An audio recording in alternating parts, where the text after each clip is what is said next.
एक से ही अनेक होते हैं और आप सब हैं, तो हम आप सबका यहाँ पर हार्दिक स्वागत करते हुए आपसे अपील करते हैं कि काम करो ऐसा कि पहचान बन जाए, हर कदम चलो ऐसे कि निशान बन जाए। जिंदगी तो सब जीते हैं, अगर जीनी है तो ऐसे जियो कि मिसाल बन जाए, आपकी जिंदगी मिसाल बन जाए। अभी यहाँ पर थोड़ा लेडीज और बच्चे थोड़ा कम आए, यह दुर्भाग्य की बात है। मैं उन्हीं पर ज़्यादा बोलने वाला था। जब बच्चा छोटा होता है और आज का ऐसा समय है, आज का थोड़ा सा इसका आवाज़ और हाँ जरा सा, जब बच्चा छोटा होता है तो वह उसी तरह से होता है जैसे कुम्हार मिट्टी को पहले खोदता है ना, फिर उसको अच्छे से पैरों से कैसे भी उसको सुधारता है, उसको मरम्मत करता है। लेकिन बच्चा जब बड़ा होने लगता है, जैसे जैसे वह बड़ा होने लगता है वैसे वैसे हमें और भी ध्यान देने होता है। शुरुआती दौर में माएँ या पेरेंट्स अपने बच्चे को बड़े केयरफुली, बड़े अच्छे, जैसा लेटा दें वैसा लेटे रहेगा, जैसा रख दें वैसा रहेगा, बहुत ज़्यादा तंग नहीं करेगा। लेकिन जैसे जैसे वह दुनिया के संपर्क में आने लगता है वैसे वैसे उसकी हरकतें बढ़ने लगती हैं। तो बच्चा जब छोटा रहता है तो उसे आप कैसे भी रख लीजिए। यही क्रम है हमारे भारतवर्ष का कि आज बच्चे इतने स्मार्ट हैं, इतने अच्छे हैं कि उनके 90 से 100% आना हर एक के लिए एक आम बात हो गई। यही अगर 70 से 80 दशक, जब हमारा दशक था तब देखें तो उस समय 75 से अगर 85% आ जाए तो वो टॉपर माना जाता था। सुनाई दे रहा पीछे तक सबको? पीछे तक सबको सुनाई दे रहा है क्या? ये ब्रेक हो रहा थोड़ा। हाँ, तो मैं ये कहना चाह रहा था कि आजकल बच्चों के 90 से 100%, देखो हम बच्चों के बारे में ज़्यादा बात करें तो अच्छा है, क्योंकि हमारे सबसे रेलिवेंट, हमारे जीवन का अगर कोई उद्देश्य है तो हमारे बच्चे ही हैं। अगर भारत को महान बनाना है तो अपने बच्चे को महान बनाना है। अगर भारत को सुदृढ़ करना है तो आपको अपने देश के नवनिहालों को, नवयुवकों को, उनको अच्छा बनाना है। इसीलिए मैं बच्चों पर विशेष ध्यान देना चाह रहा हूँ कि बच्चे जैसे जैसे बढ़ने लगते हैं, या आजकल के बच्चे 90 से 100% मार्क्स उनके आसानी से आ जाते हैं, ये आम बात है। लेकिन यही 70 से 80 के दशक में अगर 70 से 85% आ जाए तो वो टॉपर कहलाता था और वो उसका बहुत वाहवाही होता था, बहुत नाम होता था।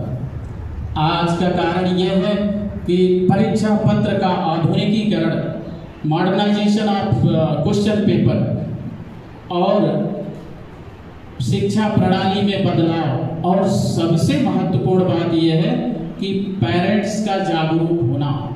आपकी जागरूकता बच्चों में आज उत्सुकता लाई है, उनके मार्क्स बढ़ रहे हैं। तो डेफिनेटली आज के बच्चे बहुत टैलेंटेड हैं, बहुत होशियार हैं। लेकिन जैसे जैसे बच्चा बढ़ने लगता है, जब वह लगभग 12 से 20 वर्ष की उम्र के पड़ाव में पहुंचता है तो बच्चों में बायोलॉजिकल परिवर्तन शुरू हो जाते हैं। बच्चों में बायोलॉजिकल परिवर्तन होने के कारण, रादर हार्मोनल चेंज होने के कारण उनमें कुछ ऐसे भी गुण विकसित होते हैं। समझ में आ रहा है क्या? हिंदी ज़्यादा कठिन तो नहीं हो रही है? अगर थोड़ा इंग्लिश में भी बोल सकता हूँ, आई एम सॉरी कि मैं अच्छे से मराठी नहीं बोल सकता हूँ, समझ सकता हूँ, बट आपको अगर जहाँ ना समझ में आए बोलिएगा, मैं इंग्लिश में बोलूँगा। तो जैसे जैसे उनके हार्मोनल चेंज या परिवर्तन आते हैं वैसे वैसे बच्चों के दिमागी या सोच में भी परिवर्तन शुरू हो जाते हैं।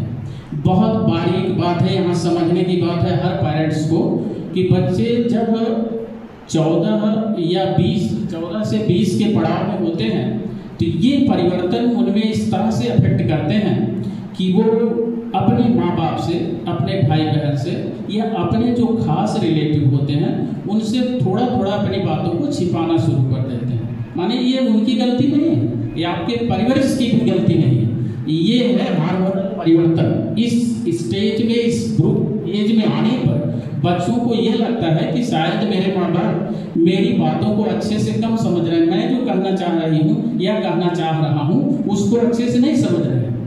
उस समय पर आपको ऐसे उनको संभाल के रखना। वही अगर पीरियड है, अगर आपने इस पीरियड को संभाल दिया, कौन सा 14 से 20 वाला, तो आप अपने बच्चे के भविष्य निर्माण में अपनी भूमिका अदा कर दिए। तो 14 से 20 वर्ष में जब बच्चों को ऐसा लगने लगता है कि मेरे माता पिता शायद मेरी बात कम समझ रहे हैं, और इसीलिए वो क्या सोचते हैं, बाहर निकलने लगते हैं, बाहर की दुनिया को देखने लगते हैं। ऐसा करने से उनको ये लगता है कि शायद मेरा वो दोस्त गोपाल है या ये है, वो मेरी बात को अच्छे से समझ रहा है, या मेरी दोस्त पूनम है, वो मेरी बात को ज़्यादा अच्छे से समझ रही है। तो बच्चों को ऐसे लगने लगता है कि और मेरे पेरेंट्स मेरी बात को नहीं समझ रहे हैं, मैं ऐसे कुछ बोलना चाह रही हूँ तो ये लोग समझ नहीं रहे हैं, सुन नहीं रहे हैं, हमें इतना अच्छे से ले नहीं रहे। ये एक सिचुएशन होती है। यहीं पर पेरेंट्स को सजग होकर के अपने बच्चों को बड़ी सजगता से उनको संभालना पड़ता है, और उसी तरह से संभालना पड़ता है जैसे आप देखेंगे मिट्टी का बर्तन बनाने वाला पहले मिट्टी को खूब कचर कुचर कैसे भी उसको तैयार करता है, लेकिन जब उसको सेक देना होता है तो वह हाथ में पानी लगा के फिर उस बर्तन को, जो यंत्र होता है उनका चलने वाला चाक, उस पे रख के फिर हाथ लगा के बड़े आराम से उसको सेक देता है, तभी सेक बन पाता है। तो आपको एज ए पेरेंट्स, मैं भी अभी आप सब जितने पेरेंट्स यहाँ आए हैं उनसे यह अपील करता हूँ कि इस एज ग्रुप में बच्चों को आप उसी तरह से उनको सेक दीजिए, उनको नरम हाथों से, पानी लगाने का मतलब ये हुआ नरम हाथों से, माने अपने बात व्यवहार, और बच्चों को इस तरह से रखें कि वह आपसे सारी बातें बताएं, माने आप जो सेक देना चाह रहे हो वो दे, कम्युनिकेशन गैप ना हो। 14 से 20 वर्ष की उम्र में अगर आपने अपने बच्चे को कम्युनिकेशन गैप से बचा लिया तो आपका बच्चा डेफिनेटली, निश्चित रूप से वह एक स्मार्ट और बहुत ही टैलेंटेड और अपने जीवन में एक सफल बच्चा होगा। आपका पूरा का पूरा काम हो जाएगा। जैसे ही बच्चा 14 वर्ष या उससे ऊपर की उम्र में होता है और कॉलेज में जब जाता है, अभी यहाँ तक हो गया, बच्चे को आपने संभाल दिया, वो कॉलेज की स्टेज में पहुँच रहा है, तो वहाँ पर उसके गुरुओं द्वारा उसको तमाम खजाने मिलते हैं। बच्चों को भी यह जानना चाहिए, थोड़ा सा यहाँ पर बच्चों के लिए भी, बच्चों को भी यह जानना चाहिए कि उसके माता पिता के बराबर कोई भी गुरु नहीं है, उसके माता पिता के बराबर कोई बाहरी मित्र नहीं है, आपका कोई भी दोस्त ऐसा नहीं है जो आपके माता पिता के बराबर हो, जो आपके पेरेंट्स के बराबर हो। ये है बात तो आपको बच्चों को समझ में तब आएगी जब हम पेरेंट्स अपने बच्चों को जब छोटे रहते हैं तब से यह बताना शुरू करें कि माँ बाप सबसे श्रेष्ठ है। इस दुनिया में अगर कोई सर्वश्रेष्ठ है तो माँ बाप है। अगर माँ बाप नहीं हो तो बच्चा नहीं आ सकता है क्या? नहीं ना।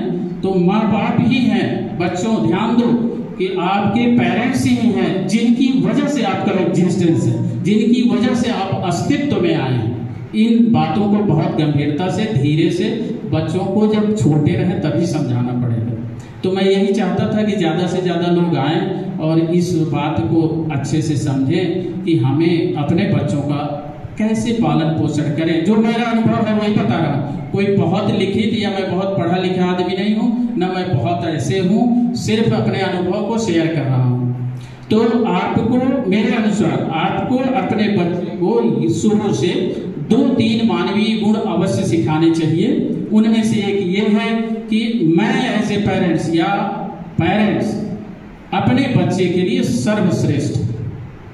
दूसरा, बच्चा अपने पेरेंट्स का अगर कभी चरण, आजकल हास्यास्पद बात है, चरण स्पर्श कोई करता नहीं, हाय हेलो में चलता है, लेकिन अगर वह चरण स्पर्श करे तो बहुत अच्छी बात है। उसमें होता क्या है? उसमें होता यह है कि जब बच्चा अच्छे से चरण स्पर्श अपने पेरेंट्स का करता है तो पेरेंट्स की हिडन एनर्जी बच्चे में ट्रांसफर होती है। और वह एनर्जी उसके किसी भी भारी संकट के समय बीच में आकर बच्चे की रक्षा कवच बनती है। इसीलिए बच्चे को दूसरा गुण जो है ये सिखाना चाहिए कि पूरा वह झुककर माता पिता का अगर चरण स्पर्श करता है तो पूरा करे, तभी ठीक है, क्योंकि जब स्पर्श करेगा तो ये एनर्जी ट्रांसफर होगी और आप बहुत खुश होंगे कि आयुष्मान भव, खुश रहो। ये जो खुश रहो और आयुष्मान भव बोल रहे हैं, बच्चे के अंदर एनर्जी ट्रांसफर हो जाती है और वह एनर्जी उसको उस टाइम पर मोमेंटली उसके दिमाग में काम आती जब कोई भी बड़ा काम करने जा रहा। तो जब भी बच्चे को एक गुण हुआ, दूसरा हुआ कि वह जब भी चरण स्पर्श करे तो पूरा झुककर करे, स्पर्श करे। आप आज से नहीं, रामायण महाभारत या कोई भी बड़ा चीज सीरियल जो भी है देख लीजिए, सब में यही होता है, जब चरण स्पर्श करेगा तो पूरा। ये बच्चों को धीरे धीरे हमें सिखाना चाहिए। हम इसलिए बोल रहे हैं कि हमें धीरे धीरे बच्चों में आदतें डालनी चाहिए। जो अंतिम गुण है वह यह है कि जब बच्चा बड़ा हो जाए, मान लीजिए कि 20 साल का हो गया, 25 साल का हो गया, तो वह पेरेंट्स की कंट्रोल में नहीं रहता और कंट्रोल में रहना भी नहीं चाहिए, बिकॉज वो अपना जीवन जीना शुरू कर देता है और उसको भी पूरा अधिकार है कि वह अपना जीवन जिए। ऐसे मोड़ पर बच्चे को यह तब तक आप अगर इस पद्धति, इस सिद्धांत को अपनाएंगे तो बच्चे के मन में यह आ जाएगा। बोरिंग हो रहा है क्या? किसी को समझ में आ रहा है मैं क्या कह रहा हूँ? वो समझ में आ रहा। तब तक बच्चे के दिमाग में यह बात घर कर जाएगी, सोच कर जाएगी कि मैं अब अपने पेरेंट्स की आंखों में कभी भी दुख के आंसू नहीं आने दूंगा। भगवान राम को रामायण में भगवान राम अपनी माता कैकेयी और पिता दशरथ की आज्ञा के अनुसार वनवास चले गए। वह राम जब वो राजा थे तो उनके चलते थे तो लोग अपनी हथेली आगे कर देते थे कि हे राम, हे राजा, आप अपने पैर मेरे हाथों पर रखकर चलिए। इतना उनका मान सम्मान था। लेकिन जब समय आया तो वही राम, वही राजा जंगल में गए। और कैसे गए? नंगे पांव, कोई भी जूता नहीं, कोई भी घोड़ा नहीं, कोई भी सैनिक नहीं, कोई भी साथ नहीं। तो जब उन्होंने इतना संघर्ष किया, वन में जाकर के इतने संघर्ष किए, किसके कारण किए? नवयुवक जितने हैं जो समझदार बच्चे हैं उनके लिए मैं बोल रहा हूं कि वो अपने माता और पिता की आज्ञा का पालन किए हैं। तो आज हम लोग क्यों ना करें? हमारे पूर्वज हैं। अगर आप महाभारत, अगर आप रामायण, अगर आप ज्योतिबा फूले, आप सावित्रीबाई फूले, आप देश के तमाम महानायकों को, महात्मा गांधी, सबको मानते हैं, तो यह भी मानना पड़ेगा कि उन्होंने अपने माँ बाप का हमेशा आज्ञा का पालन किया। सभी नवयुवकों से मैं अपील करता हूं कि आप भी अपने पेरेंट्स की आज्ञा का पालन करें। क्यों? क्योंकि वो आपसे उम्र में बड़े हैं तो दुनिया देखे और दुनिया देखे हैं तो उनको अनुभव है। इस अनुभव का आपको फायदा उठाना है। आप कोई एहसान नहीं करेंगे उनकी आज्ञा मानकर, आपको इस अनुभव का फायदा उठाना। और जब आप ये फायदा उठाएंगे तो निश्चित रूप से आप सफल होंगे। माता कैकेयी और राजा दशरथ की आज्ञा का पालन करने के कारण ही भगवान राम जब वन में गए हैं और 14 वर्ष तक उन्होंने जंगल में इसी हालत में बिताया है। देवी और सज्जनों, यह कह देना कि 14 वर्ष बिताए एक आसान बात है, 1 सेकेंड में हमने एक लाइन बोल दिया। लेकिन आप इमेजिन करके देखिए, 14 वर्ष बिना किसी सहायता के, बिना किसी मदद के जब किसी व्यक्ति को जंगल में बिताना हो तो कैसे लगेगा? आपको 2-2.5 साल के लिए हॉस्टल में भेज दिया जाता है तो बहुत सारी पीड़ा होने लगती है। लेकिन उनके बारे में सोचिए। और यही कारण है कि राम बाद में पुरुषोत्तम हुए। पुरुषोत्तम क्यों हुए? ये जो इतना संकट उन्होंने झेला, ये जो कष्ट उन्होंने झेला, इसी कारण से उनको पुरुषोत्तम करते हैं। समझ में आ रहा है क्या? भगवान राम पहले राम और राजा राम थे, बाद में पुरुषोत्तम भगवान राम बने। क्यों? क्योंकि उन्होंने 14 वर्ष हमें सुनने में लगेगा कि बहुत तो अनायास का, आज कोई बोले तो कोई जाके दिखाए, बहुत अनायास का लगेगा, क्यों भेज दिया। लेकिन वो 14 वर्ष उन्होंने सहर्ष स्वीकार करके वो काटा, वो कष्ट उठाया। तो जब जब आप कष्ट उठाएंगे तब तब आप कुछ ऊंचा करेंगे। जब जब आप कष्ट उठाएंगे तब तब आप कुछ निखरेंगे। सोने को शुद्ध करना होता है तो आग में उसको जलना पड़ता है। सूरज की तरह अगर आपको चमकना है तो सूरज जितना जलता है उतना जलना पड़ेगा। इतनी हिम्मत आपको रखनी पड़ेगी, इतना आपको साहस करना पड़ेगा कि हम सूरज की तरह जलेंगे, हम इसी तरह संघर्ष करेंगे। आप भी एक दिन पुरुषोत्तम होंगे, मीराबाई होंगी, लक्ष्मीबाई होंगी और देश का नाम रोशन होगा। तो यहाँ तक बच्चे के बारे में मैंने जो बोला वह एक लाइफ लेसन था, जिसमें मैंने अपने अनुभव को आपके साथ दिया हूँ। बच्चों को यह भी मालूम होना चाहिए, जैसा कि मैंने बताया कि माँ बाप आपके प्रथम गुरु अगर कोई है तो आपकी माँ है, आपके पेरेंट्स हैं। इसलिए अपने प्रथम गुरु को कभी भी इग्नोर मत करो। और गुरु गोविंद, भगवान ने कहा है, गुरु गोविंद दो खड़े काके लागो पाए, बलिहारी गुरु आपने गोविंद दियो बताए। एक बार क्या हुआ कि भक्त और उनके सामने भगवान और गुरु दोनों आ गए। तो अब भक्त संशय में पड़ गया कि ये तो मेरे मास्टर जी हैं और ये भगवान जी आए, मैं किसके, माने मास्टर जी मतलब माता जी या पिताजी या गुरु, तीनों को ले सकते हैं, तो मैं किसका पैर छूऊं। तो जब देखा कि भगवान ने कि ये भक्त मेरा तो संशय में है, उन्होंने बोला बेटा सबसे पहले आप अपने माता पिता, अपने पेरेंट्स का पैर छूओ। भगवान ने भी बोला। इसका मतलब ये है जो मैं कहना चाह रहा था कि आपके पेरेंट्स सभी भगवानों में सर्वश्रेष्ठ हैं। ऐसा मानेंगे कोई प्रॉब्लम नहीं होगी, ऐसा मानेंगे कोई दिक्कत नहीं होगी, ऐसा मानेंगे तो सब काम सफल होगा। क्यों होगा? क्योंकि माता पिता ही एक ऐसे व्यक्ति होते हैं किसी के भी जीवन में, पेरेंट्स ही एक ऐसे व्यक्ति होते हैं जो कभी भी अपने बच्चे का अहित नहीं चाहते हैं। बच्चा भले ही थोड़ी देर के लिए माता या पिता को अनचाहा कहे, लेकिन पेरेंट्स ये कैसे होते हैं जब जो कि अपने बच्चे के लिए कभी भी अहित नहीं होने देते हैं। बच्चों ध्यान दो कि जब से आपने जन्म लिया अपने माँ बाप की कोख से या अपने माँ बाप के से, तब से उन्होंने अपना जीवन छोड़ दिया।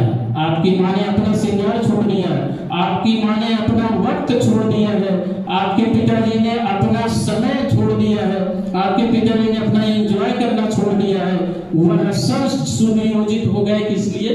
क्या ये करो, मेरा बेटा पढ़ने जाएगा उसके लिए ये करना, बेटी ऐसा है वहां पढ़ने जाएगी, ये करना है वो करना। हर माँ बाप, हर पेरेंट्स इसी में अपना पूरा लगा देता है। तो जो व्यक्ति, जो इंसान हमारे लिए इतना कुछ कर रहा है, हमारा भी फर्ज बनता है कि कम से कम हम उनके चरण स्पर्श करें, उनकी आज्ञा का पालन करें, चाहे वो मेरे लिए गलत ही क्यों ना हो। आजकल बच्चे इतने स्मार्ट हो गए हैं, समटाइम सुनने में आता है कि बच्चे माँ बाप की भी नहीं मानते, कुछ इधर उधर हो जाता है, करते रहते हैं। लेकिन जब इन मानवीय मूल्यों को हम अपने जीवन में अवतरित करेंगे, जब इनको हम जिएंगे, मानवीय मूल्यों को, जो मनुष्य के मूल्य हैं, बच्चे जब ये जीने लगेंगे तो ये इन सब दिक्कतों से ऊपर हो जाएंगे। देखिए अभी यंगस्टर, अब ये बात आई कि अब आपके कैरियर की बात होगी थोड़ा सा। यंगस्टर जब कैरियर बनाने चलता है, 14 से 15 की उम्र में जब कॉलेज में प्रवेश करता है, तो उसके गुरु उसके लिए सफलता की खान होते हैं। सफलता की खान का मतलब तमाम सफलता ऐसे पड़ी हुई, आप जितना चाहो उनसे उतना ग्रहण कर सकते हैं। आपका दिमाग आपको, आपके गुरु अपने बताए हुए अनुभव, और ये सब प्रकृति ने सब लिख दिया है कि मुझे कौन पढ़ाएगा और कैसे होगा। ये पूर्व जन्म से लिखा हुआ, थोड़ा कठिन हो रहा है क्या? ये समझ में ना आ रहा हो तो बताइएगा, सुनाई दे रहा पीछे? ये पूर्व जन्म से निर्धारित है कि मुझे कौन पढ़ाएगा। और ये अगर ये निर्धारित है क्योंकि जब वो पढ़ाने वाला पढ़ रहा था तभी लिख दिया गया था कि आप फ्यूचर में 100 को पढ़ाएंगे, अपने अनुभव का उनको दान करेंगे और वो फिर महान बनेंगे। कड़ी ऐसे चलती जाती है जीवन में। तो यह निश्चित है कि आप जो है किसी पूर्व निर्धारित व्यक्ति द्वारा अपनी पढ़ाई जब करते हैं, ये संयोग की बात होती है, तो आपका निश्चित भलाई होती है, जब तक आपका दिमाग, आपका रास्ता सही है। देखिए, मनुष्य के दिमाग में हमेशा 2 तरह के घोड़े दौड़ते रहते हैं, एक पॉजिटिव, एक नेगेटिव। और ये ऐसे हुआ कि जब दिमाग का निर्माण हुआ तो राक्षस और पॉजिटिव नेगेटिव में लड़ाई हुई, तो नेगेटिव के लिए भगवान ने मनुष्य एक ऐसी जाति है सभी योनियों में सर्वश्रेष्ठ है। तो राक्षस बोला कि नहीं, मुझे भी तो कहीं कोई जगह चाहिए। तब ईश्वर ने बोला कि ठीक है, तुम ही मनुष्य के किसी कोने में, एक हृदय के किसी कोने में पड़े रहो। तो वही जो ईश्वर ने दे दिया है वही हमारे बीच पड़ा रहता है। तो हमारे दिमाग में 2 तरह के घोड़े दौड़ते हैं, एक पॉजिटिव और दूसरा नेगेटिव। हम जिसको जितनी खुराक देंगे वही जीत जाता है। अगर हम नेगेटिव खुराक देंगे तो नेगेटिव मानसिकता बढ़ जाएगी, माने नेगेटिव घोड़ा ज़्यादा दौड़ेगा, वो रेस जीत जाएगा। वहीं पर अगर आप पॉजिटिव देखेंगे, सोचेंगे कि मैं पॉजिटिव सोचती हूँ या मैं पॉजिटिव सोचता हूँ, ये काम करके दिखाता हूँ, तो निश्चित रूप से आप पॉजिटिव घोड़ा आपका जीतेगा। जो आपके माइंड के अंदर पॉजिटिव घोड़ा वो जीतेगा और आप सफल अवश्य होंगे। सफलता पाने के और भी बहुत सारे तरीके हैं। तो व्यक्ति एक तो हमेशा पॉजिटिव हो, अपने एटीट्यूड को पॉजिटिव बनाओ, कुछ भी अगर आपको करना है। दूसरा, जैसे ही आप कॉलेज में जाते हो या आप जितना जल्दी हो सके, आपके सब व्यक्तियों के अंदर अलग अलग हुनर है, गुण है, अलग अलग गुण है और कोई किसी से कम नहीं। कंपेयर करने की आवश्यकता नहीं, मैं भी आपकी तरह साधारण, सर भी आपकी तरह साधारण, ये भी वो सब ऐसे। सिर्फ हर व्यक्ति के अंदर अलग अलग गुण है और उन गुणों को उसे पहचानने की जरूरत है।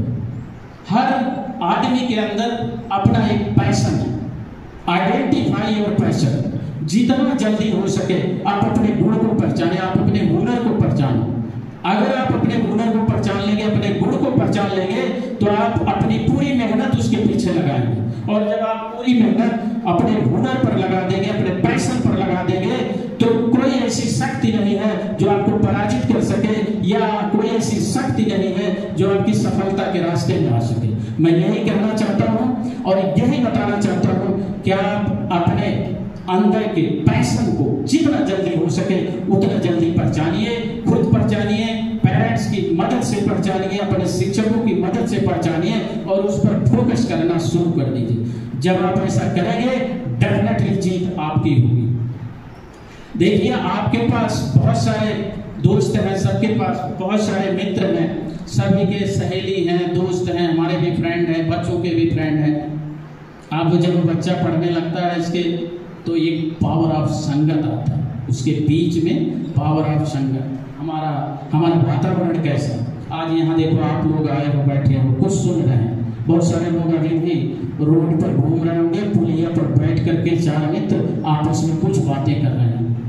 मैटर ये करता है कि वो बच्चे क्या बात कर रहे हैं, क्या यह कर रहे हैं कि CnH2n+2 अल्केन का फार्मूला है, माने केमिकल का नाम है, या फिर ये वो रील में बड़ा अच्छा डांस करा, ऐसा हुआ वैसा।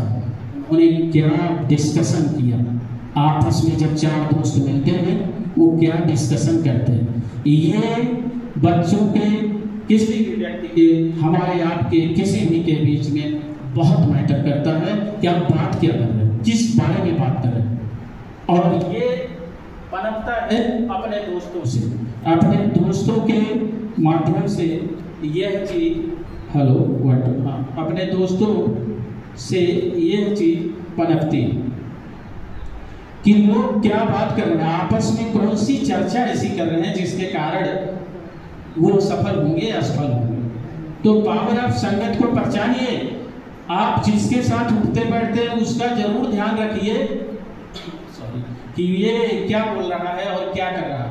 अगर आपके साथ बैठने वाला रोज फार्मूला ही बोलता रहेगा तो कुछ असर तो मेरे ऊपर भी पड़ेगा ना, कुछ असर आपके ऊपर भी पड़ेगा, वो आप भी सोचोगे। तो आप ऐसी संगत रखिए, ऐसा व्यवहार रखिए, ऐसा वातावरण क्रिएट करिए जहाँ पर कि यही बातें होती रहे, जहाँ पर वह बातें ना हो कि जो आपको पीछे ढकेल रही हो, निगेटिव सेंस वाली बातें ना हो। मैं ये कहना चाहता हूँ, मोदी साहब भी बहुत बार बोलते हैं ना, यंग जनरेशन, यूथ का ये, तो यंग ब्रेन आपके पास है, सबके पास ब्रेन है, हम सबों के पास, सबके पास ब्रेन है, आपके पास यंग ब्रेन है।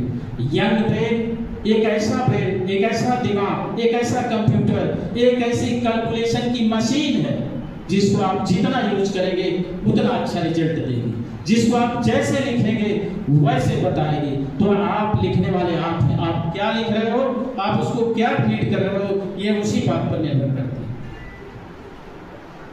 तो जो कि यंग ब्रेन अगर कोई चीज पॉजिटिव, जो दो घोड़े दौड़ रहे हैं उन्हीं में से अगर पॉजिटिव सोचता है, यंग ब्रेन, आइए प्लीज वेलकम, अगर यंग ब्रेन पॉजिटिव सोचता है, अपने दिमाग को पॉजिटिव दिशा में जो सोचता है, तो हमसे और अपने उम्र से ज्यादा बड़े लोगों से ज्यादा सोच सकता है, वह ज्यादा कर सकता है। आप ये कभी मत सोचो कि मेरे पापा तो इतना जानते, मैं कम जानता हूं, नहीं, आप उनसे ज्यादा जान सकते हैं। और मैं ये भी यहीं लगे हाथ बता दूं कि आपके पापा तभी खुश होंगे, आपके पेरेंट्स तभी खुश होंगे जब आप उनसे जीत जाओगे। दुनिया में पेरेंट्स तभी खुश होता है जब उसके बच्चे उससे क्या हो, जीत जाए, वो बहुत खुश होगा, उस दिन उससे बड़ी खुशी उसको नहीं मिल सकती है। तो सभी बच्चों को ये चैलेंज है कि अपने पापा से मैं अच्छा करके ही दिखाऊं, लेकिन ये एनिमिटी नहीं, ये है उनको खुश करने का तरीका। आपकी वजह से आपके पापा की आंखों में कभी भी दुख के आंसू नहीं आने चाहिए, यह इंश्योर करो, यह मान लो और यह ठान लो, इससे परिवार एकजुट रहेगा। पहले टेलीफोन रहता था, कौन सा, लैंडलाइन, उस पर कम से कम पूरा परिवार आके एक जगह से बात करता था। आजकल सबका अपना अपना मोबाइल है, चादर के लिए अंदर ही बात करते हैं, अंदर ही हंसते हैं। बच्चे माँ बाप होते तो घर पे हैं लेकिन साथ नहीं होते। बच्चे अपना मोबाइल, सब स्क्रीन एडिक्ट हो गए, हर कोई मोबाइल खोल के बस अपना देखना शुरू, ड्यूटी से आए हम अपना देख रहे हैं, बच्चा अपना देख रहा है, वो अपना देख रहा है कि नहीं? ऐसा नहीं, पहले क्या था, सभी एक दूसरे से बैठते थे, आपस में बातचीत करते थे और एक दूसरे को समझते थे। थोड़ा सा मालूम करिए, सुनाई दे रहा है क्या पीछे थे, कम हो रहा है, इतने से ठीक है क्या, स्पष्ट हो रहा, ठीक। तो हमें उन्हीं दोनों घोड़ों में से चुनना है। क्या चुनना है कि पॉजिटिव थिंकिंग हमेशा रखनी है, पॉजिटिव थिंकिंग हमेशा रखनी है। अगर आपकी पॉजिटिव थिंकिंग हमेशा रहेगी तो ज्यादा सही और आप उस पर काम करते रहेंगे। आपके पास इतना सारा, मैं बोला आपका जहाँ दिमाग तेज रहता है आप कुछ भी कर सकते हैं, लेकिन आजकल होता क्या है, पावर ऑफ संगत अगर आपकी अच्छी है तो आप डेफिनेटली अच्छे हो सकते हैं, संगत आपकी अगर बुरी है तो डेफिनेटली आप बुरे हो सकते हैं। और उस केस में आपको ये ध्यान रखना है कि पेरेंट्स जो बोल रहे हैं थोड़ा सा उनका भी मान रखें, और जितने बाहर हैं, जितने दोस्त हैं उनको सेकेंडरी रखें। ऐसा नहीं मैं कह रहा हूँ कि दोस्त की बात मत माने या दोस्ती ना करें, सबसे करें, लेकिन आपके सबसे बड़े दोस्त, आपके सबसे बड़े मित्र, आपके सबसे बड़े प्रिय, आपके सबसे बड़े भगवान आपके पेरेंट्स हैं, उस पर अवश्य ध्यान दें। आजकल एक और समस्या है, बच्चे मैटरलिस्टिक हो गए। हम जैसा कि देखते हैं, कोई ये सोचता है कि मेरा मित्र तो आईफोन लिया है, मैं क्यों ना लूं, मैं भी आईफोन ले लूं, मेरे मित्र के पास बहुत बड़ी गाड़ी है, मुझे भी चाहिए, मेरा मित्र ऑडी है, क्या है, कौन सी गाड़ी है, बड़ा घर है उसके पापा के पास, मुझे भी चाहिए। ऐसा नहीं होना चाहिए। आप अपने मित्र के कैरेक्टर को देखिए, आपके मित्र का कैरेक्टर क्या है। Character is all about character is all about integrity, honesty, humility, simplicity, authenticity. It's about staying to your true value and principle. आपके प्रिंसिपल, आपकी सत्यता अड़िग रहनी चाहिए. तूफान कितना भी आए डर नहीं है, वो कैरेक्टर होता है. आपको क्या ढूंढना अपने मित्र से या और बड़े लोगों से या दूसरों से, आपको ढूंढना उसका कैरेक्टर कैसा है. कैरेक्टर का मतलब उसका अच्छा वाला कैरेक्टर. जैसे कि वो 10 से 12 घंटा रोज पढ़ता है तो मुझे भी पढ़ना है, ये ढूंढना. वो कितना अच्छा है, अपने माँ बाप का बहुत आज्ञाकारी है, मुझे भी बनना है. वो बड़ा पंक्चुअल है, रोज स्कूल जाता है, अपने टीचर का बातों को मानता है, मुझे भी करना है. इन सब बातों को आप अपने मित्र से कलेक्ट करें. अपने मित्र से ये सब बातें कलेक्ट करें कि क्या क्या वो अच्छा कर रहा है. ये ना कलेक्ट करें वो घूमने गया, वो ये कर रहा. अगर वो 10 घंटा रोज पढ़ता है तो आप सोचो कि मेरे को उससे अच्छा निकलना है. ये कोई इनमिटी नहीं है, ये कंपटीशन है. मुझे 12 घंटा आज से मैं पढ़ूंगी या पढ़ूंगी, तो आप जरूर सफल होंगे. कोई भी काम ऐसा कठिन नहीं है, सबने तो बहुत कुछ किया. अगर उदाहरण के रूप में देखेंगे तो बहुत सारे लोग ऐसे हैं जो कि कम रिसोर्सेस में भी आपने बहुत नाम किया है. डॉक्टर APJ अब्दुल कलाम देख लीजिए, वो अपने माँ बाप की 13वीं 14वीं संतान थे, सबसे छोटे थे, लेकिन उनके पास खाने के लिए सामग्री नहीं थी, पढ़ने के लिए पैसा नहीं था, पहनने के लिए कपड़े नहीं थे. डॉक्टर अब्दुल कलाम को कैसे उन्होंने फिर भी उन्होंने मिसाइल मैन इस देश के बन गए, राष्ट्रपति बन गए. आप भी बन सकते है कि नहीं. इतना उत्साह रखो, आप भी बन सकते हो. और खुद से वादा करो, जीतूंगा मैं खुद से, यह वादा करो. जितना सोचते हो कोशिश उससे ज्यादा करो. सोचते सब हैं कि कल मैं सुबह उठ जाऊंगा, लेकिन उठने के समय कोई उठता नहीं. तो अगर सोचे हो कि कल मुझे 5 बजे उठना है, तो कोशिश क्या होती है 4:30 बजे उठ जाओ, तब आपकी कोशिश सफल, तब आप सोचना सफल. सोचना एक पहला स्टेप है किसी भी सफलता का. सोचना एक पहला स्टेप है, दूसरा स्टेप उसको करना. तो जितना सोचते हो उससे ज्यादा करो. अगर किसी कारणवश तकदीर भी रूठे पर हिम्मत ना टूटे. आप किसी कारण से, लोग तकदीर भी मानते, तकदीर उठ गई, किसी कारण से कम नंबर आ गए या थोड़ा फेल हो गए, लेकिन हिम्मत मत छोड़ो. सभी पढ़ने वाले बच्चों हिम्मत मत छोड़ो, लग जाओ अपने सब्जेक्ट पर. कैसे नहीं होगा. सब जो लोग कर चुके हैं, जिनके कुछ नहीं था, हमारे पास तो हमारे माँ बाप ने सब कुछ दिया है, कैसे नहीं होगा बताओ. है क्या? ऐसा नहीं हो सकता. सोच लो तो कर सकते हो, लेकिन दूसरों के सोचो तो तकदीर भी रूठे पर हिम्मत ना टूटे. मजबूत इतना अपना हौसला कर दो, अपना हौसला इतना मजबूत कर दो कि आप कुछ भी हो जाए, कितनी भी आंधी तूफान आ जाए, कितनी भी बारिश आ जाए, हम जाना है तो जाएंगे, हमें पढ़ना है तो हम पढ़ेंगे. मैंने नहीं देखिए, और यही हम सब बड़ों के लिए भी है. जहाँ भी हम जाएं, अपने काम के स्थान को हमें उसी तरह से देखना चाहिए जैसे भगवान का मंदिर होता है. अपने धर्म के अनुसार, चाहे वह मंदिर हो, मस्जिद हो, गुरुद्वारा हो, अपने धर्म के अनुसार हमें उतना ही पवित्र मानना चाहिए. तो पढ़ाई को भी उतना ही पवित्र मानो. एक बार आप विद्यालय पहुंच गए, देखो यहाँ सब चप्पल निकाल के आए हैं, कुछ तो कारण होगा इसका, है ना. तो जब आप अपने विद्यालय जाते हो, माने हमने इसका मान सम्मान रखा है इस स्थान का, तो जहाँ भी जाते हो उस स्थान का हमें मान सम्मान रखना ही पड़ेगा. उस स्थान का हमें सम्मान करना ही पड़ेगा. तो अगर आप विद्यालय जाते हो तो विद्यालय का विद्याधन आलय, आलय का मतलब मंदिर, विद्या माने विद्या माने सरस्वती का मंदिर है. आप वहां पर कैसे पीछे जाके स्कूल के बैठ सकते हैं, कैसे झूठ बोल सकते हैं? नहीं बोल सकते हैं. यह आपको मानना पड़ेगा कि मैं मंदिर में आई या आया. जब आप इतना मान कि मैं मंदिर में हूं तो आप निश्चित रूप से जो सही है वही करेंगे, उसके सिवा कुछ नहीं करेंगे। मैं ज़्यादा समय नहीं लूँगा, बहुत बड़ा वास्ट सब्जेक्ट है ये, फिर कभी समय मिलेगा तो देखेंगे। तो ये हुआ आपका मटेरियलिस्टिक नहीं होना। अगला जो गुण है आपको बच्चों को वो